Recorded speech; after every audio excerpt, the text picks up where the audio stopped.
Michael Iman, nous avons face à nous l'Argentine, un pays magnifique avec ses glaciers, mais qui malheureusement sont en net recul. On vient de voir l'autorisation des extractions minières dans des zones qui étaient jusque-là protégées. Il y a les feux de forêt en Patagonie et pourtant, les actes politiques ne répondent pas à cette urgence climatique. Selon vous, le déni est-il total ?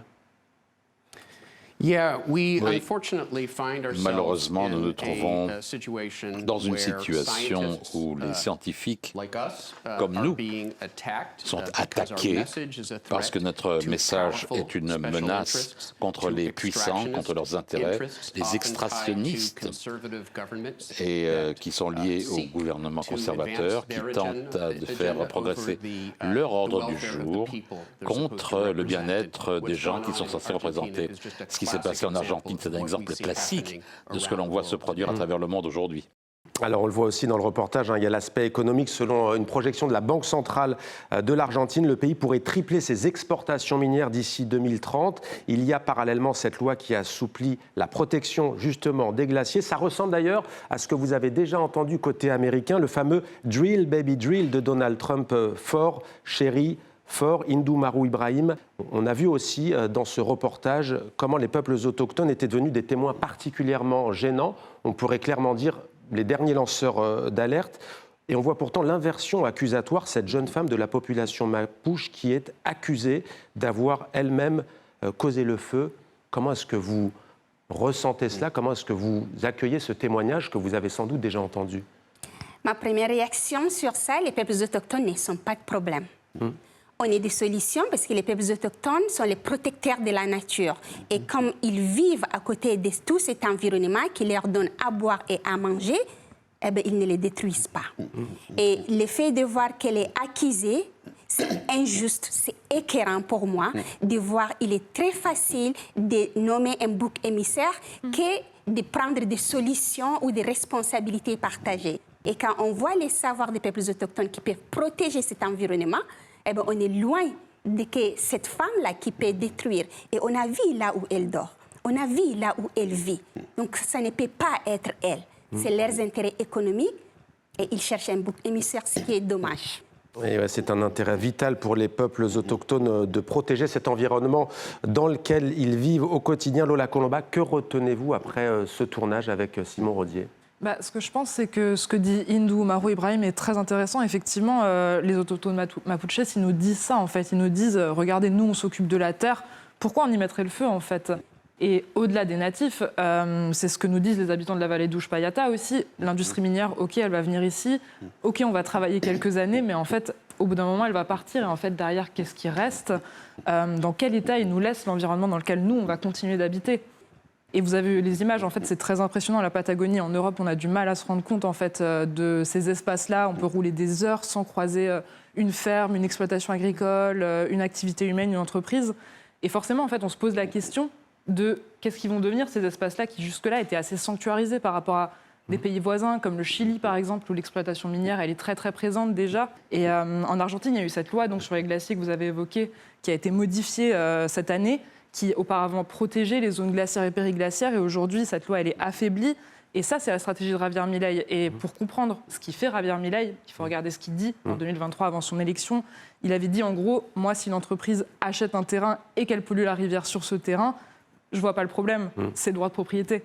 Et d'ailleurs, il va même plus loin. En fait, ce qu'il dit, c'est que quand l'eau deviendra une ressource rare, les entreprises régleront le problème, puisqu'elles en feront un business, elles en feront de l'argent. Et ça, c'est l'ultralibéralisme poussé à son paroxysme, c'est la logique du marché. Et totalement assumé, en effet, Lola, par le président Javier Milei, qui dit aussi autre chose, on le sait. Il dit que le dérèglement climatique est une fable inventée et colportée par les socialistes. Donald Trump a, lui, aux États-Unis, une autre phrase choc pour discréditer la lutte contre le dérèglement climatique. Je vous propose d'écouter, et de réagir évidemment ensuite, sur ce que disait à la tribune de l'ONU Donald Trump le 2 septembre dernier. Ils ont dit que le réchauffement climatique allait tuer le monde. Mais ensuite, il a commencé à se rafraîchir. Alors maintenant, ils peuvent simplement l'appeler changement climatique, car de cette façon, ils ne peuvent pas se tromper. Que ça monte ou que ça descende, quoi qu'il arrive, il y a du changement climatique. C'est la plus grande arnaque jamais réalisée contre le monde, à mon avis. Alors Valérie Masson-Delmotte, on tenait à vous montrer Donald Trump. Pourquoi ? Parce que vous avez, on va dire, théorisé, si l'on peut dire, une règle en 3 P. Vous allez nous expliquer de quoi il s'agit. Vous revenez d'ailleurs sur cette question dans un livre que vous avez préfacé, que l'on va voir à l'image. Racontez-nous en quoi consistent ces 3 P. Oui, donc ce que l'on voit, c'est qu'il y a une dérive en fait autocratique qui, par construction, s'appuie sur trois grands principes. Donc le populisme, flatter le peuple, mais jouer aussi le peuple contre les élites et par exemple contre les scientifiques.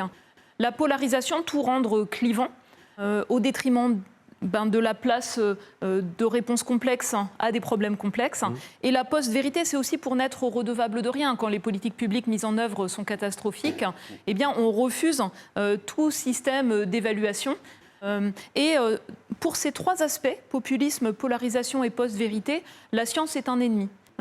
La science est un ennemi parce que justement elle établit des faits, parce qu'elle peut permettre de suivre les conséquences de politiques publiques, que ce soit en matière de santé, d'inégalité ou d'environnement. Et ce que l'on voit, c'est qu'en fait, il y a une construction qui fait des scientifiques et des défenseurs de l'environnement, aux États-Unis, en Argentine, presque des ennemis de l'intérieur. Et cela va avec des attaques aux États-Unis inédites sur la liberté académique, sur la place des faits scientifiques, la science, les agences réglementaires. Et ce que l'on voit, c'est que ça fragilise ce pilier de la vie démocratique qu'est la liberté académique. Et ce livre que je citais, il a donc pour titre « Le moment orwellien, la science face aux nouveaux obscurantismes ». C'est aux éditions du Seuil. Vous revenez d'ailleurs, j'invite à la lire, beaucoup sur l'Argentine, qui, on ne l'a pas encore dit, mais est un des pays, comme les États-Unis d'ailleurs, qui, il n'y a pas si longtemps, était à la pointe de la recherche scientifique en général, mais notamment contre le réchauffement de la planète. Michael Iman, on parle de Donald Trump, on parle de Javier Milei, qui lui assume, c'est un libertarien, mais il explique aussi, et c'est intéressant, que sa politique d'extraction minière, elle sert à la transition énergétique. Argument plutôt redoutable, non, il nous dirait presque qu'il est écologiste. Oui, c'est un autre exemple classique de la désinformation. C'est un exemple de ce qu'on appelle aussi la déflexion. C'est-à-dire qu'ils vont prendre, et on a déjà vu un exemple là, avec ce qui se passe, l'exemple précédent, où on voit que les victimes elles-mêmes sont attaquées. Donc c'est les peuples autochtones plutôt que les gens qui font partie de l'industrie de l'extraction qui détruisent l'environnement. C'est ça l'accusation, c'est les autochtones. Et nous on est censé le croire ça, qui seraient les gens qui sont responsables de ça. On le voit avec cette vague de chaleur désastreuse en France au cours des dernières semaines, où ce que l'on voit, c'est un effort de tourner les bons contre et de dire que c'est de leur faute parce qu'ils n'ont pas installé l'air conditionné, la climatisation. Et donc ce sont les impacts terribles que l'on voit maintenant. C'est une stratégie des industries d'extraction. Et ça passe par des décisions politiques. Javier Milei a tout simplement supprimé le ministère de l'Environnement et du Développement durable. Il l'a rétrogradé en un simple sous-secrétariat d'État en charge du tourisme, du sport et de l'environnement. Et il a décidé aussi de bannir certains mots du climat et de la lutte contre le réchauffement. Il s'inspire de Donald Trump, évidemment, en la matière. Regardons par exemple les mots qu'a supprimé Donald Trump. Cacher ce champ lexical que je ne saurais voir, changement climatique, transition énergétique ou encore empreinte carbone. Ce ne sont là que des exemples. Hindou ou Marou Ibrahim, on imagine que cela ne vous a pas échappé. Il y a des termes qui sont totalement purgés, bannis. Est-ce que vous diriez que c'est un effacement de la science? Sans les mots, on ne peut plus qualifier une crise, un fléau? On peut effacer un mot, mais on ne peut pas effacer les impacts climatiques. On voit ce qui se passe. Les inondations, les sécheresses et même ce qu'il a dit tout à l'heure, les réchauffements qui ont impacté aussi les pays développés. Comme en France, il y a eu quand même beaucoup de gens qui sont morts. Donc l'effet de changer un mot, ça ne va pas changer l'effet, la réalité sur le terrain. Je viens du Tchad. La communauté qui ne parle pas français, on ne parle pas de mots climat, mais on les vit à notre quotidien. Et c'est pareil pour toutes les populations autochtones autour du monde. Et quand on commence à changer les faits, on ne change pas les opinions. Et le fait que le gouvernement eux-mêmes, ils commencent à enlever ces mots, ce qui m'inquiète, c'est qu'ils vont enlever le fait et ils vont enlever les solutions. Et c'est là où c'est dangereux. Donc, il faudrait qu'on donne la place à la science, et les scientifiques, elle l'a dit, la science a besoin de cette place et il est temps de le croire. Sans ça, on ne peut pas trouver de bonnes solutions pour le climat. Une réaction, Valérie Masson-Delmotte? En fait, le gouvernement, par exemple, actuel américain, veut donner l'impression de la force, voire de la brutalité. Mais quelque part, cette situation, c'est une immense lâcheté. Effacer les inventaires d'émissions de gaz à effet de serre, ça veut dire ne pas assumer sa propre responsabilité. Sortir de la Convention cadre des Nations Unies sur le climat, de l'accord de Paris, ça veut dire accepter de n'être redevable de rien par rapport aux conséquences de l'utilisation, de la commercialisation des énergies fossiles. Donc en fait, cette censure, c'est en fait ce qui cache une immense lâcheté. Et puis des intérêts très particuliers qui prennent le contrôle des gouvernements des pays qui deviennent uniquement favorables aux énergies fossiles. Dans les mots qui ont été effacés, censurés, il y avait par exemple vulnérabilité ou injustice climatique. C'est-à-dire peuple autochtone, femmes d'ailleurs. On a également eu en fait la censure sur tous les sites fédéraux américains de toutes les connaissances permettant d'évaluer et de conclure que le réchauffement ne s'explique que par l'influence humaine, 3/4 dû aux énergies fossiles. Ça a été supprimé. Le financement de la recherche, supprimé. Mes collègues scientifiques fédéraux américains n'ont plus le droit de communiquer librement avec moi ou répondre à la presse. On voit en fait à quel point c'est une dérive autocratique très grave. Alors je précise que certains résistent. Il y a des fonctionnaires, des chercheurs qui ont été fédéraux, qui ont été virés. Il y a eu une purge et qui ont créé un site alternatif et qui se mobilisent. Michael Eman, j'aimerais vous faire réagir. Alors on ne l'a pas dit, mais il y a aussi de plus en plus de réfugiés climatiques dans le monde. Il y a un exode aussi lié à ce réchauffement et à ces phénomènes extrêmes. Mais d'abord, une réaction à ce qu'on vient d'entendre. Yeah, I mean, we do see, Écoutez, on voit ce qu'on peut décrire comme des réfugiés climatiques à travers le monde, à la frontière sud des États-Unis, des gens qui fuient un climat trop dur à cause du changement climatique, qui tentent de trouver un domicile où on peut vivre. On le voit en Europe, ça crée des tensions. On le voit en Syrie, où une sécheresse record a forcé les paysans à aller vers les villes où ils doivent se battre pour avoir de l'espace, de la nourriture. Ça crée de la tension, ça crée des conflits. Et c'est un des défis auxquels on doit faire face. Comme le changement climatique continue d'éroder les ressources hydriques, les ressources alimentaires pour une population de plus en plus nombreuse, on va voir de plus en plus de conflits. C'est un des défis sécuritaires auxquels on doit faire face en tant que peuple, population d'aujourd'hui. Hindou Imarou Ibrahim, la question est importante. Vous allez voir, les mots sont pesés, il y a de la gravité. Est-ce que le déni climatique, dans sa version institutionnalisée, pourrait constituer un jour, selon vous, un crime contre l'humanité, un crime contre notre planète? J'espère, je le souhaite vraiment, qu'un délit climatique et une désinformation va être jugé. Chez moi, les gens meurent à cause des impacts climatiques. Et comme on a vu dans les reportages, les gens perdent leur vie, ils perdent leur terre ancestrale. Donc, bien sûr, la justice doit comptabiliser ces gens qui donnent des informations. Ils le font pour leur intérêt égoïste. Ils ne pensent pas à ceux qui sont en train d'être impactés aujourd'hui. Crime contre l'humanité, Michael Eman, c'est une expression que vous faites vôtre quand vous parlez de ce déni climatique institutionnalisé? Oui, je pense que c'est quelque chose de plus grave que ça, comme vous venez de le dire. C'est un crime contre la planète. C'est quelque chose qui n'a jamais été vu précédemment. C'est encore plus qu'un crime contre l'humanité. C'est la seule planète habitable que nous connaissions, qui peut soutenir la vie, une civilisation humaine. On ne va pas trouver une planète B en dépit des efforts de gens comme Elon Musk. Ça ne se préservera pas pour notre vie. Il faut préserver le globe tel que nous l'avons actuellement. Et les secteurs dont on parle ici, ce sont des méchants, des mauvais au niveau planétaire. On n'a jamais rien vu ça par le passé. Valérie Masson-Delmotte, sur Mais en fait, la Cour internationale de justice, elle a considéré que les États ont des obligations de protéger le système climatique des émissions de gaz à effet de serre pour protéger les écosystèmes dont nous dépendons et pour protéger les droits humains fondamentaux. Et ce qui est frappant, c'est qu'il y a 8 pays qui ont voté contre cet avis de la Cour internationale de justice à l'Assemblée générale de l'ONU en mai dernier. Ces 8 pays, c'est les États-Unis, Israël, l'Iran, la Russie, la Biélorussie, l'Arabie saoudite, le Yémen et le Libéria. Pour beaucoup d'entre eux, qu'est-ce qu'ils partagent ? Ils partagent en fait une forte dépendance aux énergies fossiles pour leurs intérêts économiques.